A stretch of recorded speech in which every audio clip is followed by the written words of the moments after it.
Meu nome é Ingrid, eu sou monitora do curso de Direito Constitucional aqui do Master OAB e hoje eu estou aqui para conversar com vocês sobre uma matéria muito importante para a nossa prova da OAB, que é processo legislativo.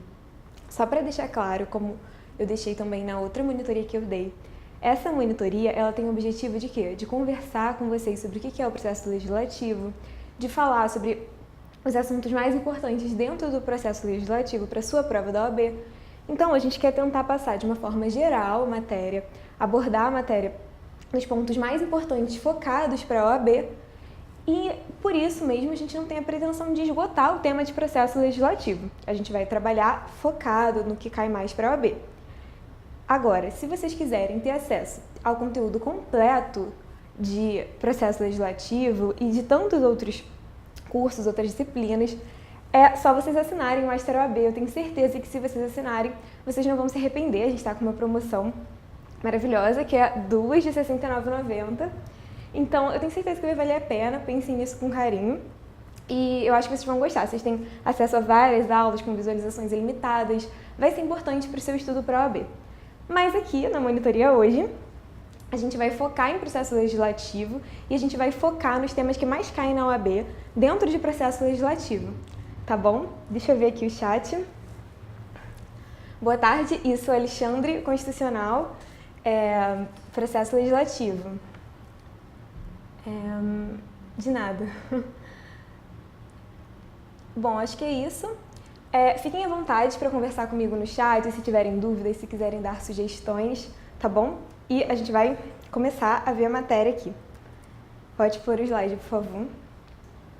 Bom, tá aí a nossa monitoria de processo legislativo.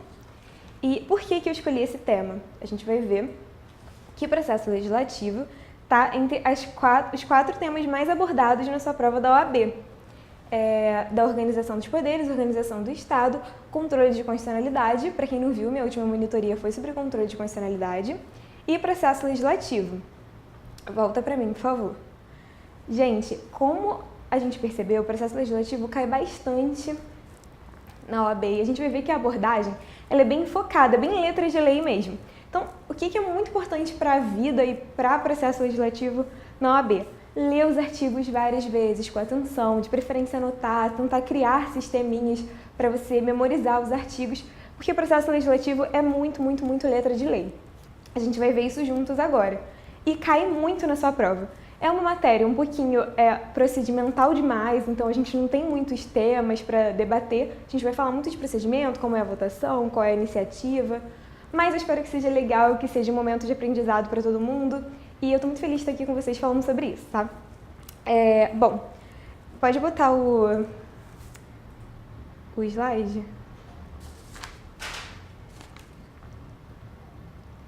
Vamos ver quais são as noções que a gente precisa ter em mente quando a gente fala de processo legislativo. A gente precisa pensar que o processo legislativo é um procedimento para a elaboração de leis e demais atos normativos. Volta para mim, por favor. Então, gente, quando a gente fala de processo e também do processo legislativo, uma palavra que a gente não pode perder, que não pode sair da nossa cabeça, é a palavra procedimento.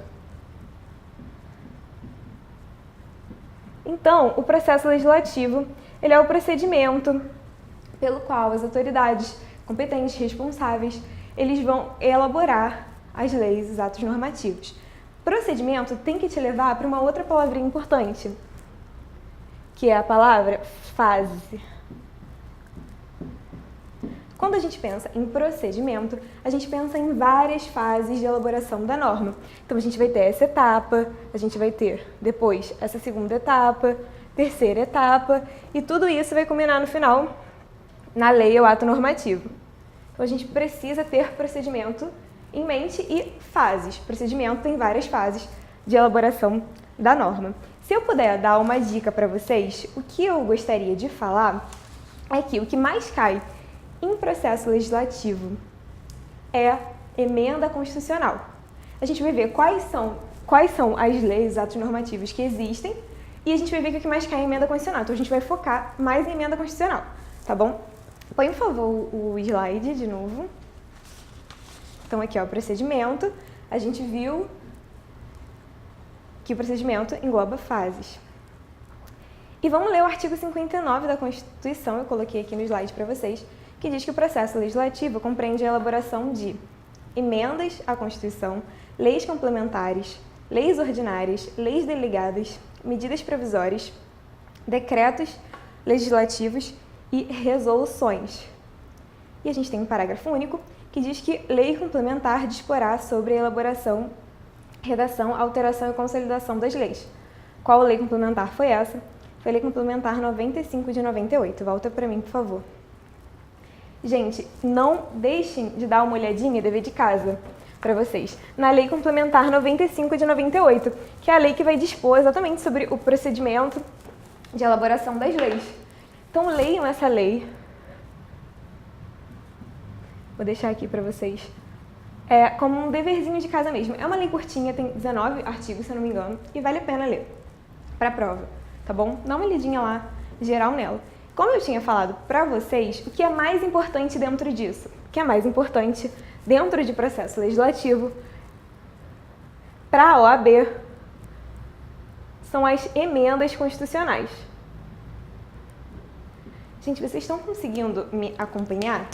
Deixa eu ver aqui no chat. Tem alguém com alguma dúvida? Já começou, começou sim. Bom, então, acho que tá tranquilo, né? O que a gente pode falar sobre as emendas constitucionais? Primeiro ponto que a gente precisa pensar, quando a gente está falando das emendas constitucionais, a gente precisa pensar na Constituição. E quando a gente pensa na Constituição, relativamente ao processo legislativo, às emendas constitucionais, a gente precisa pensar em duas características muito importantes da Constituição de 88. Gente, vou botar aqui, ó, Constituição de 88. Ela tem duas características que são fundamentais quando a gente pensa no tema de emendas constitucionais. Quais são essas características? A Constituição de 88... Vocês têm algum palpite aí? De que características são essas? A Constituição de 88, ela é uma Constituição rígida. Vai falando aí no chat se vocês sabem o que é uma Constituição rígida. É outro tema de constitucional, classificação das Constituições, e vocês vão ver que os temas eles são muito ligados um com o outro. Você precisa ter uma noção de um tema como você estuda outro. E aqui a gente vê isso, a gente vê essa ligação entre os temas. A Constituição de 88, como a gente já sabe, quero ver se vocês no chat têm um palpite do que seja, cada característica, ela é rígida e, além disso, ela é analítica. Minha letra não está muito bonita, desculpa, gente. Ingrid, o que tem a ver a Constituição de 88 ser rígida com o processo legislativo relativo às emendas constitucionais? Gente, a Constituição ser rígida significa que ela tem um processo de alteração mais dificultoso, que o constituinte originário, ele pretendia que o que ele falou naquele momento constitucional ficasse preservado. Então, agora, é importante você alterar a Constituição, a gente vai ver aqui, principalmente quando a gente vai falando da característica dela ser analítica, mas, como a Constituição está lá no ápice do ordenamento jurídico, ela precisa ter um processo de alteração diferente, mais difícil. Então, para a gente alterar a Constituição, a gente passa por um processo mais dificultoso do que para a gente alterar as leis complementares, as leis ordinárias, enfim. Então, a gente precisa ter em mente que a Constituição de 88 é uma Constituição rígida. Não é uma regra que todas as Constituições do mundo são rígidas, mas a nossa Constituição é rígida. E a nossa Constituição é analítica. O que significa a gente ter uma Constituição analítica e por que isso é importante? Quando a nossa Constituição foi feita, ela foi muito detalhista na descrição dela de cada tema. Então, ela não quis, por exemplo, a Constituição dos Estados Unidos, ela é uma Constituição que ela pretendeu ser bem geralzona, então ela fala bem genericamente sobre o que ela quer regular. A Constituição do Brasil, a nossa Constituição de 88, ela é uma Constituição que ela quis ser mais analítica, ela quis destrinchar mais os temas. Por quê, gente? Por vários motivos, porque a gente nosso histórico, né? O histórico brasileiro é um histórico de várias vezes rompimento das constituições por regimes autoritários. Então, nossa Constituição, ela falou, não vou dar brecha para ninguém se meter na minha vida, então eu vou ser analítica, eu vou detalhar direitinho lá como é que eu quero que as coisas sejam feitas. Então, a Constituição de 88 é uma Constituição analítica. Só que a gente sabe que as sociedades, elas passam por alterações sociais, alterações econômicas, políticas, e todas essas alterações, elas precisam ser acompanhadas pelo ordenamento jurídico vigente. E a Constituição, ela precisa também acompanhar essas alterações que acontecem na sociedade. Como é que ela vai fazer isso? Através das emendas constitucionais. Então, as emendas constitucionais são muito importantes para que a Constituição acompanhe o que está rolando na sociedade. Beleza? Vamos ver aqui no chat como é que tá. Denilma tá tendo problema com o vídeo, não sei como resolver. Tá ótimo, tá show. Obrigada, gente. Valeu. Vamos pro slide agora, então, pra gente ver o que eu falei, né? A gente tem as características rígida e analítica. São as características importantes da Constituição que eu falei agora. Então, volta para mim, por favor. Bom, como eu falei, o que mais cai é emendas constitucionais. O que você vai fazer para estudar processo legislativo e relativas emendas constitucionais? Você vai ler com muita atenção e várias vezes o artigo 60 da Constituição, porque eu li várias questões da OAB sobre processo legislativo e relativas emendas constitucionais, vi que cai pra caramba, e o que eu vi lá é que tudo que caía era o que estava escrito literalmente no artigo 60 da Constituição, com relação às emendas constitucionais. Então, gente, é uma coisa meio chatinha ficar lendo lei, mas é muito importante ler várias vezes o artigo 60. Lê, anota. O que eu trouxe para vocês eu trouxe o artigo 60 e eu trouxe uma forma mais sistematizadinha da gente ver os temas que o artigo 60 aborda. Mas ler o artigo 60 em si é muito importante. Vamos, por favor, para os slides de novo, que a gente vai ver as limitações ao poder constituinte derivado. Estão lá no artigo 60, depois a gente vai ver no artigo. Quais são? Procedimentais, com relação à iniciativa, votação e promulgação. Circunstanciais, ou seja, em que circunstâncias o poder constituinte derivado não pode alterar a Constituição, em casos de intervenção federal, estado de defesa ou estado de sítio. E as materiais, que são com relação às cláusulas pétreas. Volta para mim, por favor. Gente, o poder constituinte derivado ele é um poder limitado, diferentemente do poder constituinte originário, que naquele momento constitucional criou a Constituição, que tinha liberdade para inovar o ordenamento jurídico.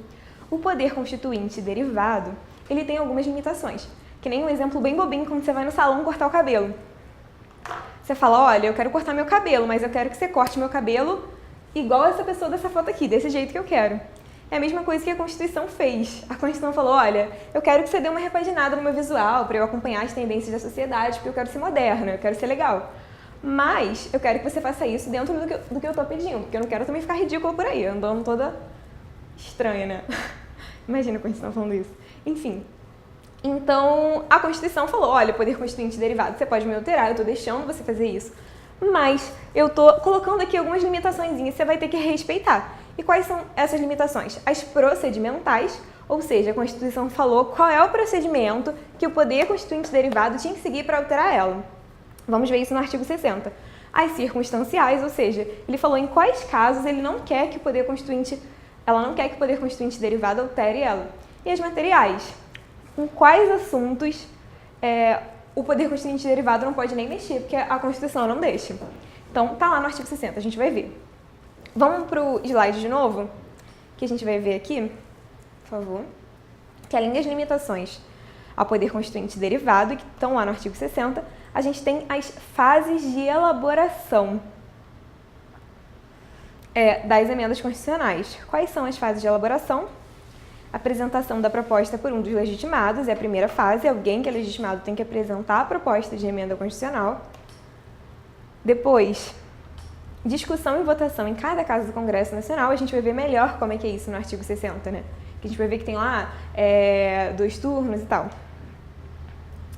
E promulgação da emenda pelas mesas da Câmara e do Senado, que é a terceira fase. Volta para mim, por favor. Gente, isso tudo que eu falei está destrinchadinho no artigo 60, a gente vai ver. Mas as emendas constitucionais, elas têm 3 fases de elaboração. O que eu quero destacar para vocês é com relação à última fase, promulgação da emenda pelas mesas da Câmara e do Senado. O que eu quero falar para vocês com relação a isso? Nesse caso, a gente não tem veto. Não é o presidente que vai realizar isso. Não, a gente não tem veto presidencial. Tá? Só isso que eu quero deixar claro para vocês nesse primeiro momento.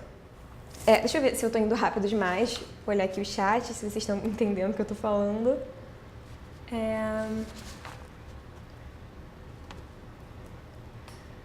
Oi, Rocket Queen, eu lembro de você, da outra monitoria. Vai ter aula mais tarde, sim. Do professor, tá, gente? Bom, acho que tá tudo certo. Todo mundo tá entendendo o que eu tô falando, gente? Ou tá difícil? Vocês querem que eu fale mais devagar? Vamos pro slide, então. Pra gente ver o que diz o artigo 60 e como isso tudo que eu falei tá aqui no artigo 60, olha. Ele diz que a Constituição poderá ser emendada mediante proposta de 1/3, no mínimo, dos membros da Câmara dos Deputados ou do Senado, do Presidente da República, de mais da metade das Assembleias Legislativas das unidades da Federação, manifestando-se cada uma delas pela maioria relativa de seus membros. Gente, isso daqui é o quê? Isso daqui é uma... Quem chuta? Isso daqui é uma limitação com relação à iniciativa. Quem tem iniciativa para propor emenda constitucional? Quem pode apresentar a proposta de emenda constitucional? Está aqui no artigo 60, no caput e os incisos. E depois o parágrafo 1º diz: a Constituição não poderá ser emendada na vigência de intervenção federal, de estado de defesa ou de estado de sítio. Isso daqui é o quê?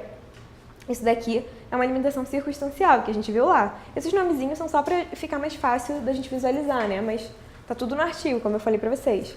Parágrafo 2º. A proposta será discutida e votada em cada casa do Congresso Nacional, em 2 turnos, considerando-se aprovada se obtiver em ambos 3/5 dos votos dos respectivos membros. Aqui, olha só, a Constituição está dando uma outra limitação. Ela está condicionando a forma de votação e discussão da proposta. Então, é uma outra limitação procedimental. Parágrafo 3º. A emenda à Constituição será promulgada pelas mesas da Câmara dos Deputados e do Senado Federal, com respectivo número de ordem. Está falando como é que vai acontecer a promulgação. É uma outra limitação, como a gente viu, procedimental. Parágrafo 4º. Não será objeto de deliberação a proposta de emenda tendente a abolir. O que é isso, gente? São as cláusulas pétreas, tá? São os temas que não podem ser modificados por emenda constitucional. A gente tem a forma federativa de Estado, o voto direto, secreto, universal e periódico, a separação dos poderes, os direitos e garantias individuais. O parágrafo 5º traz mais um detalhezinho importante.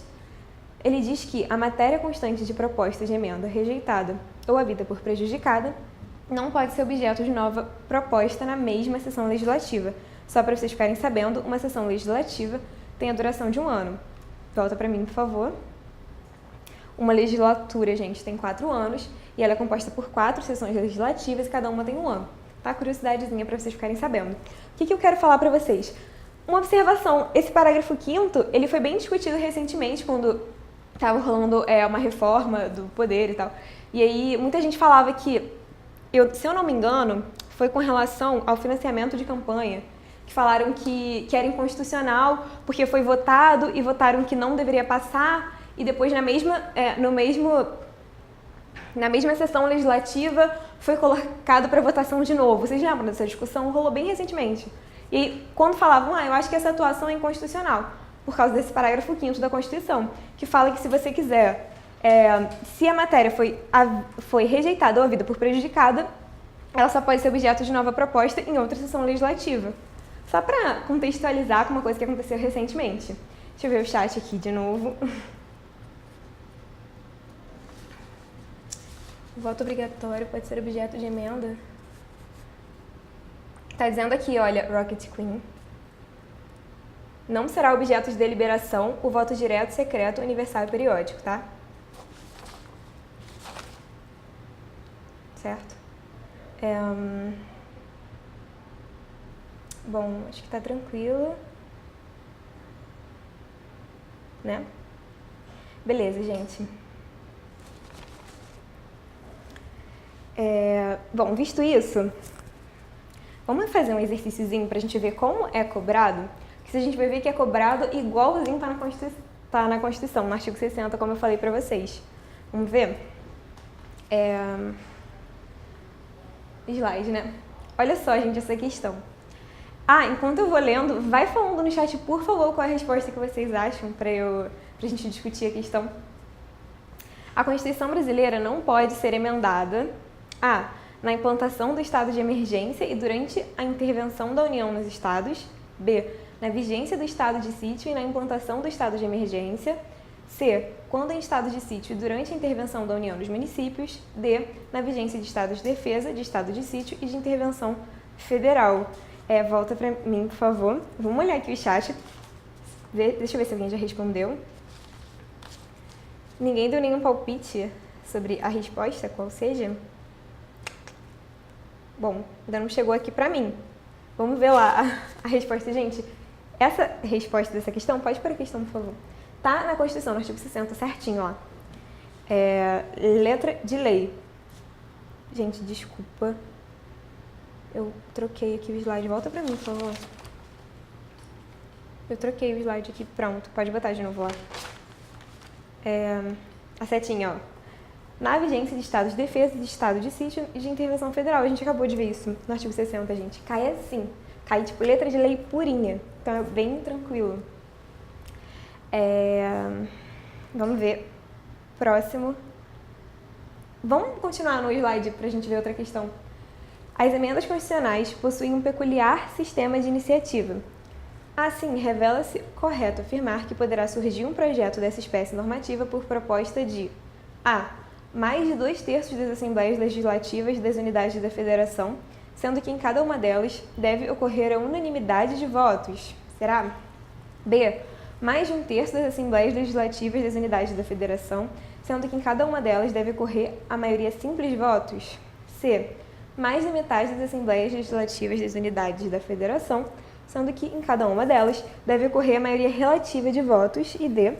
Mais de 1/3 das Assembleias Legislativas das unidades da Federação, sendo que em cada uma delas deve ocorrer a unanimidade de votos. Volta pra mim aqui. E aí, galera? Vocês estão vendo? Letra de lei. A gente acabou de ler isso no artigo 60. O que vocês acham? D. Gente, essa D, vocês estão falando pra a última questão? Todo mundo D? D. Valeu. A 2, a Ingrid de França, minha xará, que eu lembro que também estava na outra monitoria. Falou que é C. O Fabrício também falou que é C. Vamos ver se acertaram. Galera que falou que é D também. Vamos ver aqui. Vamos voltar para a questão, então. Valeu, gente, pela participação no chat. Muito legal sempre quando vocês participam, resolvem as questões. Vamos ver se vocês acertaram, que a setinha vai dizer. Muito bem, Fabrício, Ingrid, quem mais marcou? Letra C. Tá lá no artigo 60. Mais da metade das Assembleias Legislativas das unidades da Federação, sendo que em cada uma delas deve ocorrer a maioria relativa dos votos. Beleza? Volta pra mim. Gente, vamos falar agora das leis ordinárias e complementares. Superamos emendas constitucionais, é o que mais cai. Então, se cair emenda constitucional, você já tá sabendo. Você vai arrasar na OAB, com certeza.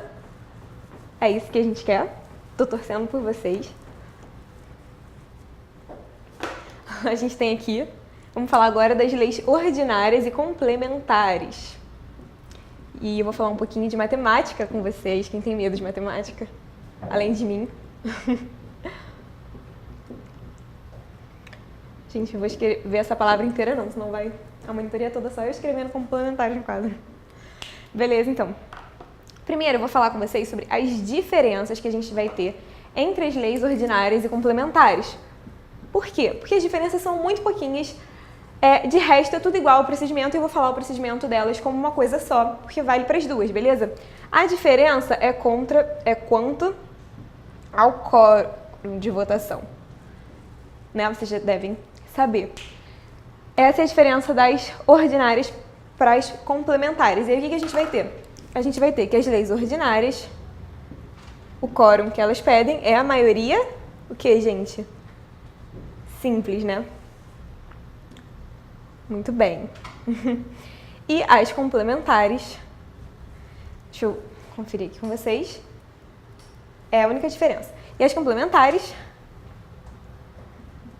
É maioria absoluta.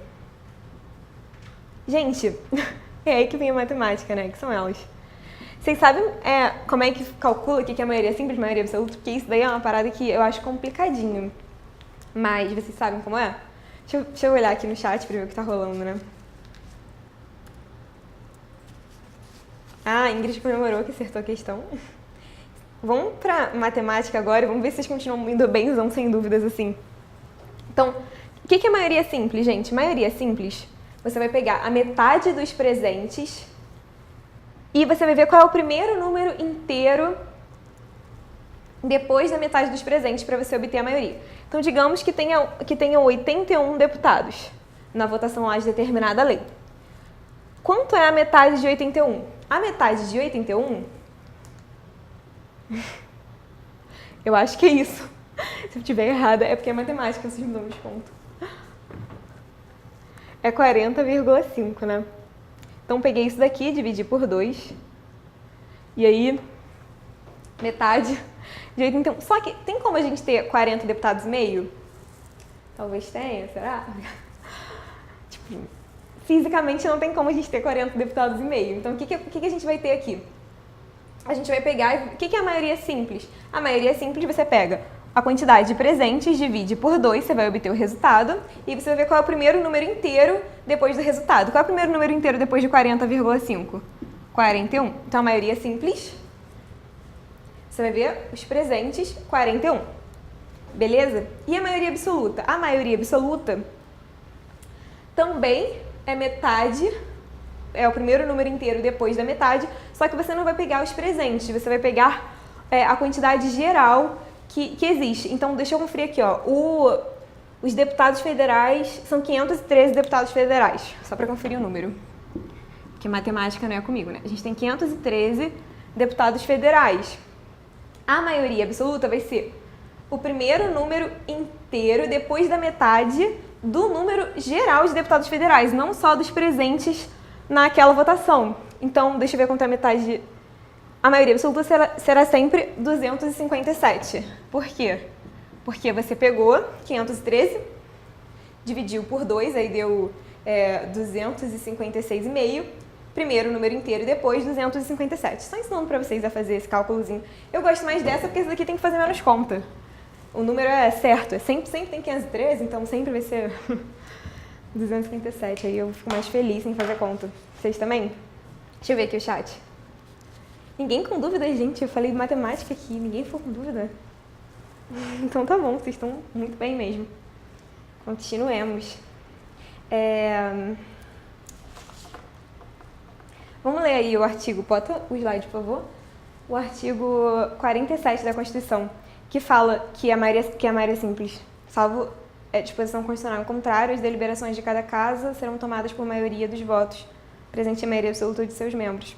Você conta a maioria dentro dos presentes, né? E o artigo 69 fala que as leis complementares serão aprovadas por maioria absoluta. Pode voltar para mim, então. Gente, o que a gente vai falar? A gente já viu quais são as diferenças. As diferenças são com relação ao quórum. Eu fiz uma matemática louca aqui no cantinho do quadro, que vocês entenderam. E fiquei surpresa, porque eu tenho a dificuldade danada com matemática. Mas beleza. Agora a gente vai falar do procedimento. Estão prontos? Vou pro slide para a gente ganhar tempo, quando a gente vai falando de procedimento, né? Vamos lá. O procedimento é esse, ó. A gente tem a iniciativa, depois da iniciativa, a gente tem a discussão e a votação, depois sanção e veto, promulgação e publicação. Vamos ver um pouquinho de cada um. A iniciativa, olha a setinha aí. A iniciativa, ela pode ser concorrente, exclusiva, parlamentar, extraparlamentar, e existe a Lei de Iniciativa Popular, que está lá no artigo 61, parágrafo 2º da Constituição. Eu não vou ler o artigo 61 com vocês, mas, via de regra, a gente tem que a apresentação à Câmara dos Deputados de projeto de lei subscrito por, no mínimo, 1% do eleitorado nacional, distribuído por pelo menos 5 estados, com não menos de 0,3% dos eleitores de cada um deles. Leiam lá o artigo 61, é só decorebinha, parágrafo 2º, marquem ele. Tá? Então, volta para mim, a gente viu que a iniciativa ela tem essas opções: concorrente, exclusiva, parlamentar, extraparlamentar, lei de iniciativa popular, que você já vai ler a lei, marcar e vai ficar sabendo tudo. Se cair na prova, você vai acertar. Então, vamos lá. O que é lei de iniciativa concorrente? É quando várias pessoas ou órgãos individualmente podem ter iniciativa para propor essa lei. Então, uma lei que, por exemplo, tanto o Congresso Nacional quanto o Presidente da República possam ter iniciativa para propor. Tranquilo, né? Só para deixar claro para vocês que, diferentemente do que acontece nas emendas constitucionais, aqui nas leis, a Constituição ela não é muito específica, ela não quer ser muito detalhista, falando como, quem tem iniciativa. Isso aí a gente vai ver mais quando a gente for ver cada matéria individualmente, mas o básico é isso, que a iniciativa pode ser concorrente, a gente viu agora. Exclusiva, o que é uma iniciativa exclusiva? Bom, tem alguns casos que a Constituição fala, olha, essa matéria só pode ser de iniciativa de tal pessoa. O exemplo são aquelas leis de iniciativa exclusiva do Presidente da República. Sobre algumas matérias, só o Presidente pode ter iniciativa. Parlamentar é quando só os parlamentares podem ter iniciativa, bem óbvio. Extraparlamentar, por exemplo, a lei complementar que fala sobre a magistratura, só quem pode ter iniciativa é o STF. Então é uma lei, mas a iniciativa cabe a alguém que não é um parlamentar, no caso o STF, beleza? E a lei de iniciativa popular. Tranquilo, né, gente? Deixa eu ver o chat. Mas eu acho que isso daí é de menos. Espero que não caia. Então, o convidado 466, voltando para matemática, ele falou que seria a maioria absoluta mais 1. Muita gente fala isso, não está errado. Mas por que o mais certo é falar o primeiro número inteiro depois da metade? No caso, ele falou maioria absoluta 50% mais 1. Por que é mais adequado você falar primeiro número inteiro depois da metade? Porque se você pega 81, por exemplo, se você divide por 2... tá certo, né? Mas assim, porque eu falei número inteiro? Vai dar, como eu falei, 40,5. Aí se você for somar com 1, você pode se confundir, porque vai ter 41,5. E não dá pra ter meio deputado, ou a gente acha que não dá pra ter meio deputado, mas os deputados estão sempre surpreendendo a gente. Aí a gente vai falar o quê? 41,5 não pode. Então, a gente pega 40,5, que é a metade, e vê o primeiro número inteiro, que é 41. Mas, gente, não vamos ficar focando na matemática, não. Não se desesperem. Não vai cair, assim, a matemática, não, eu acho. Não vai, não. Vamos voltar pro slide. Então, depois da iniciativa, a gente tem discussão e votação.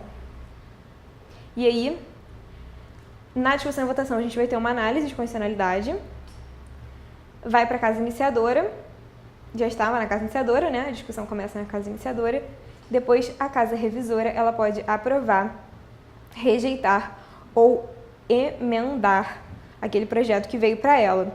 Volta para mim.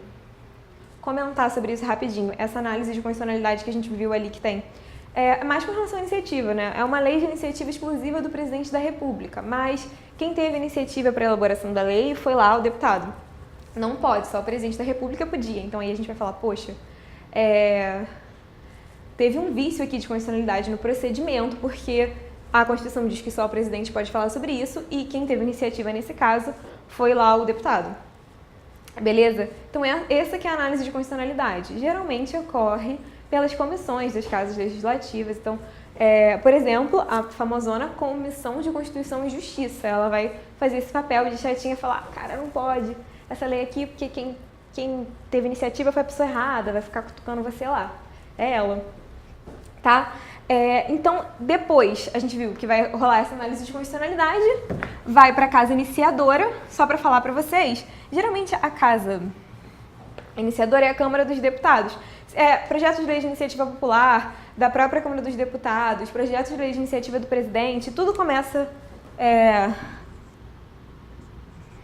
a casa iniciadora costuma ser a Câmara dos Deputados. E aí, depois da casa iniciadora, vai para a casa revisora. Quando que a casa iniciadora ela é o Senado, gente? A casa iniciadora é o Senado? Quando vem do Senado a ideia da lei. Basicamente isso. E depois da casa iniciadora, vai para a casa revisora. E aí, o que a casa revisora faz? A casa revisora ela tem opções com essa lei que a casa iniciadora teve a ideia lá, ou então recebeu, a casa revisora ela vai ter algumas opções. Ela pode receber e falar que tá ok, lindo, aprovar, e aí ela passa para a sanção ou veto do presidente, passa para a próxima fase, deixa livre. Ela pode, como a gente viu, emendar, e aí se ela emenda, tem que voltar de novo. Então, chegou na casa revisora, ela emendou, falou, não, eu quero modificar uma coisinha nesse projeto, acho que não tá legal, beleza. Ela pode emendar? Pode, mas depois o que vai acontecer? Tem que voltar para a casa iniciadora, para a casa iniciadora ver se essa alteração tá ok agora. Isso só volta para a casa iniciadora se realmente a alteração que a casa revisora fez modificar de alguma forma o sentido daquela norma. Se a casa revisora fez uma alteraçãozinha lá, tipo, trocou contudo por todavia, e não mudou em nada o sentido da norma, tá igualzinho, precisa voltar para cá? Perda de tempo, não precisa. Só volta se realmente alterou o sentido quando fez essa modificação. E além de emendar, a casa revisora pode rejeitar, tipo, não quero saber. Então aí o projeto é arquivado e ele não pode ser discutido novamente na mesma sessão legislativa, a menos que, letra de lei purinha, a menos que haja manifestação favorável da maioria absoluta dos membros de qualquer das casas do Congresso. Tirando isso, se rejeitou, só na próxima sessão legislativa que pode discutir aquela matéria de novo. Deu para entender, gente? Voltando lá pro slide. Depois, se aqui na discussão e votação entendeu-se que está ok, e aí a casa revisora aprovou, ela manda para a sanção do chefe do executivo ou veto. A gente vai ver que a sanção ela pode ser expressa ou tácita, tem um artigo de lei falando da sanção tácita, vamos ver juntos. E o veto pode ser jurídico ou político, total ou parcial. Volta para mim. Gente, o veto ele pode ser jurídico ou político. O que é isso, Ingrid? Quando o presidente ele vai vetar aquela lei, ele pode falar, olha, eu estou vetando essa lei porque essa lei ela viola a Constituição claramente. Então, o meu argumento para vetar violou a Constituição. O veto tem que ser fundamentado, tá? Você não sai vetando qualquer coisa sem fundamentar, não, que não seria uma interferência excessiva do presidente no legislativo. Mas ele vetou e ele falou, olha, eu estou vetando porque é inconstitucional, é um veto jurídico. Agora, o veto político, o presidente vai falar, olha, eu estou vetando porque isso claramente contraria o interesse público. É mais subjetivo um pouquinho, mas ele tem essa liberdade. Ele pode fazer isso desde que ele justifique, argumente bonitinho por que ele entende dessa forma, beleza? E o veto, ele pode ser total ou parcial também. Gente, o veto pode ser total ou parcial. O que isso significa? Significa que, digamos que chega para o presidente ou sancionar ou votar uma lei lá com 19 artigos. E aí ele pode falar, olha, ok, adorei essa lei, tá maravilhosa e tá tudo ok. Sanciona ela inteira. Ou ele pode vetar a lei inteira. Essa lei tá ridícula, gente, nada a ver isso que vocês estão falando, é inconstitucional, vou vetar a lei inteira, essa lei não pode passar. Ou ele pode olhar e falar, olha, a lei tem 19 artigos. Desses 19 artigos, eu acho que só no artigo 3º, sei lá, inciso 2º, a linha B, eu vou vetar essa linha B, porque eu acho que ela tá meio estranha, ela não tá agradando muito o interesse público, não. E aí ele fala, não, eu vou vetar essa linha B, eu não gostei dela. Ele pode fazer isso. Então, isso é um veto parcial. O que não vai acontecer é o presidente vetar uma palavra. Aqui na linha B tá escrito, sei lá, embora, cismei com essa palavra. Tá escrito embora na linha B. Aí o presidente falou, eu vou vetar aqui essa palavra embora. Não gostei não, vou vetar. Ele pode fazer isso? Não. Ele tem que vetar, pelo menos, a linha B inteira, ou ele pode vetar o inciso 2º inteiro, ou ele pode vetar o artigo 3º inteiro. De qualquer forma, é veto parcial, deu pra entender, gente? Então, ele tem essa liberdade. Voltando pro slide, por favor. Depois, vai para promulgação e publicação, que a gente tem que observar aqui, é que esse é o momento que a lei vai ser inserida no ordenamento jurídico. E também, vale dizer, a lei vai passar a ter presunção de constitucionalidade. Ela é inserida no ordenamento jurídico com esse status de que provavelmente ela é constitucional, beleza? Volto pra mim. Vamos ver se tem alguma confusão lá no chat, se tá tudo ok.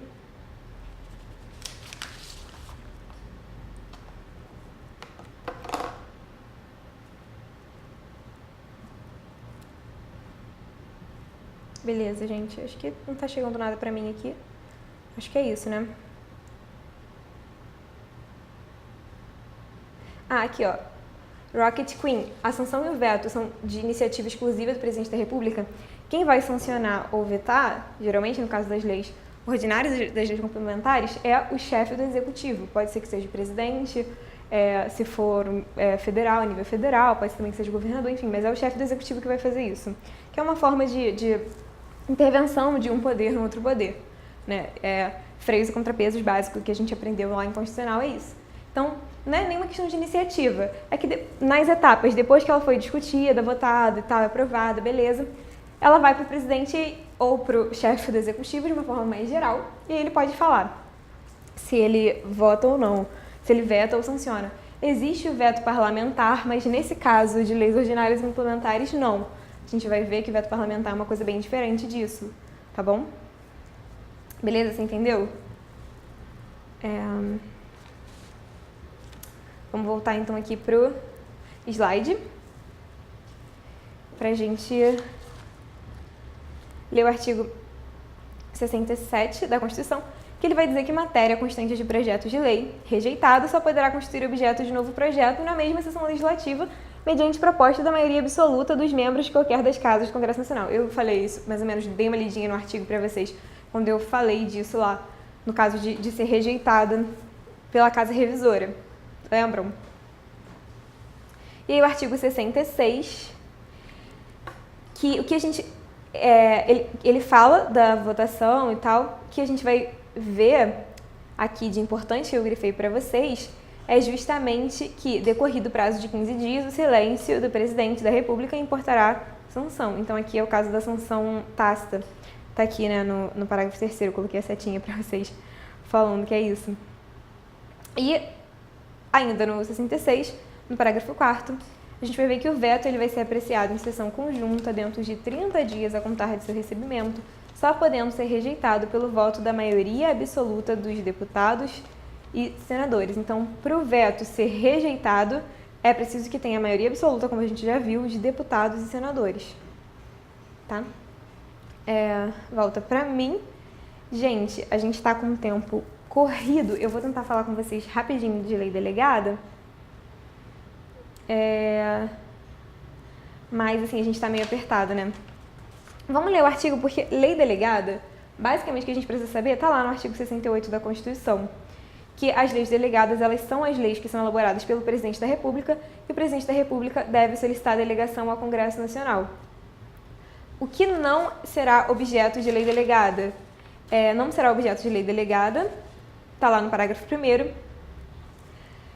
os atos de competência exclusiva do Congresso Nacional, de competência privativa da Câmara dos Deputados ou do Senado Federal, matéria reservada à lei complementar, nem a legislação sobre organização do Poder Judiciário e do Ministério Público, a carreira e a garantia de seus membros, nacionalidade, cidadania, direitos individuais, políticos e eleitorais, planos plurianuais, diretrizes orçamentárias e orçamentos.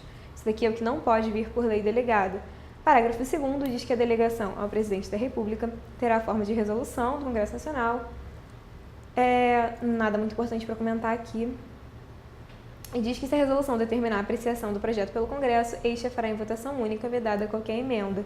Gente, o que eu posso falar para vocês sobre lei delegada, que é importante vocês saberem? Primeiro, lei delegada, a gente precisa ter em mente que ela é excepcional. Não vai acontecer sempre, é um caso específico, onde o presidente vai falar, olha, eu quero fazer uma lei sobre determinado assunto. Então, ele pede para o Congresso delegar isso para ele. E aí, o que o Congresso Nacional vai fazer? O Congresso Nacional vai lá, vai expedir um decreto legislativo falando, olha, a gente vai... uma resolução, uma resolução, o Congresso Nacional vai vir com uma resolução falando, olha, a gente vai passar essa matéria, a gente vai delegar, essa não é delegado da Polícia Federal. Eu sempre não tenho maturidade para lidar com palavras que têm vários significados. Mas ele fala assim, a gente vai delegar essa matéria para o presidente e o presidente vai legislar. O presidente vai elaborar essa lei. E aí, nessa resolução, o Congresso Nacional pode deixar lá bem especificadinho, bem claro, ele pode deixar lá que, olha, gente, Olha, presidente, eu deixo você falar sobre esse assunto, te dou essa liberdade, fiz uma resolução delegando para você esse assunto, você legislar sobre esse assunto, mas eu quero depois apreciar para ver se o que você falou tá ok. Também não vou deixar você sair falando qualquer coisa e não vou ver, não.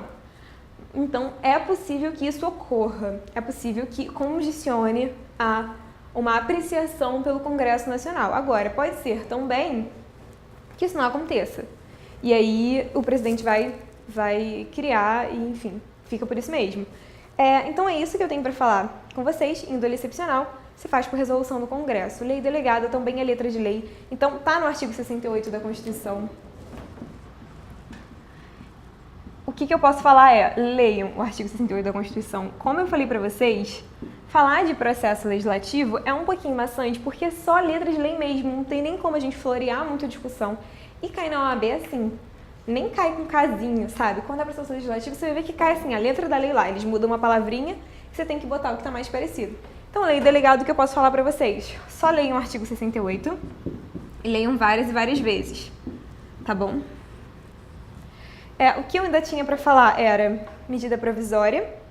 Vou tentar falar de medida provisória rapidinho, porque é muito tranquilo. O que eu tenho para falar de medida provisória para vocês? Que cai também.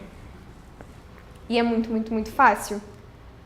É que as medidas provisórias, elas basicamente, são editadas pelo presidente também, assim como a lei delegada. Elas são editadas pelo presidente da República. Beleza?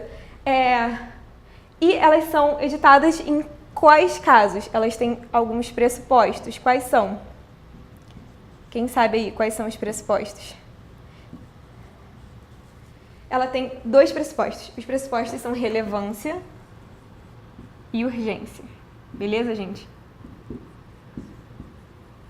Então, quando vai rolar medida provisória? Vou apagar isso daqui para não confundir, né? Agora a gente está falando da MP. Quando vai rolar medida provisória? Quando é uma matéria relevante e é muito urgente, precisa de uma legislação rápida sobre isso. E o presidente vai fazer essa medida provisória. Essa medida provisória, ela tem força de lei desde que ela é feita. Então, ela tem força de lei, ela vale como lei desde que ela é feita. E aí, o que a gente vai ver é que depois ela precisa ser submetida ao Congresso Nacional. O presidente fez, era um assunto relevante, era urgente, tinha que ser rápido, o presidente fez essa medida provisória, ela tem força de lei, então ela passa a valer desde o momento que ele fez, e aí depois o Congresso Nacional, ele vai avaliar, ele vai ver o que está sendo discutido ali. O que vocês precisam saber sobre medida provisória, gente, é basicamente isso. Bota o slide, por favor, que eu vou só mostrar para vocês rapidinho o artigo 62 da Constituição, que o artigo 62 da Constituição, depois esse material vai para vocês, né, vocês veem melhor. E o artigo 62 da Constituição, ele vai falar detalhadamente sobre a medida provisória, vai dizer em quais casos não pode haver medida provisória, no parágrafo 1º, né, é vedada a edição de medida provisória, nos casos relativos à nacionalidade, direito penal, enfim. Não vai dar tempo de ler com vocês, mas leiam em casa com atenção. O que eu quero comentar com vocês do artigo 62 é o parágrafo 3º. Vamos ler juntos, olha. As medidas provisórias, ressalvado o disposto nos parágrafos 11 e 12, perderão eficácia desde a edição se não forem convertidas em lei no prazo de 60 dias, prorrogável nos termos do parágrafo 7º, uma vez por igual período, devendo o Congresso Nacional disciplinar por decreto legislativo as relações jurídicas delas decorrentes. Gente, basicamente é o seguinte, volto para mim, as medidas provisórias, elas têm força de lei a partir do momento que elas são feitas. Então, aqui surgiu uma medida provisória, ela tem força de lei, ela está valendo, e aqui atos foram praticados com base nessa medida provisória. Só que passou lá um prazo, o parágrafo 3º fala em 60 dias prorrogável por igual período, e o Congresso Nacional não concordou com essa medida provisória. O que o Congresso Nacional ele tem que fazer? Se nesse prazo ele não concordou com essa medida provisória, que já estava valendo com força de lei, desde que ela foi feita. O que o Congresso Nacional vai fazer? O Congresso Nacional ele vai dizer quais são os efeitos aplicáveis, ele vai disciplinar, ele vai fazer, aqui sim é um decreto legislativo, eu confundi naquela hora, me perdoem. Ele vai disciplinar todos os atos que foram praticados com base nessa medida provisória, nesse período, através de um decreto legislativo. Por quê? Porque ele falou que essa medida provisória não estava valendo. Beleza? Gente, acabou o nosso tempo, deixa eu ver o chat. A Rocket Queen falou que delegar é realizar uma transmissão com cessão de poderes. É isso mesmo, delegar olha, a partir de agora eu delego para você, você vai fazer isso, você vai concede poderes para o presidente agir dessa forma. Obrigada pela participação. Bom, gente, é isso. Não deu tempo de fazer mais exercícios sobre isso, mas vocês vão ver que é bem fácil. Os exercícios são letra de lei mesmo, leiam esses artigos várias e várias vezes. Muito obrigada pela presença de vocês aqui, obrigada pelo carinho, eu espero ter ajudado. Foi um pouquinho corrido, tinha muita matéria. Essa matéria realmente é um pouquinho mais chatinha, porque a letra de lei, você tem que realmente ler a lei, mas eu escolhi falar disso porque cai na sua prova e eu quero que você esteja preparado para passar. Então, leiam o material, vocês vão ver que lá tem as leis que você precisa ler, os artigos. Dá uma olhada, anota, lá tem sistematizadinho, tá para vocês no site. E é isso, boa sorte nos estudos, eu tô torcendo por vocês, quero muito que vocês passem e contem depois. Se ficou com alguma dúvida daqui, porque ficou corrido, fala comigo. Tem no Facebook tem lá um grupinho de estudos do Master OAB, pode pegar, perguntar lá que eu respondo. Enfim, eu tô nas redes sociais, estou aberta para conversar com vocês sempre que vocês precisarem. Obrigada, beijo e até a próxima.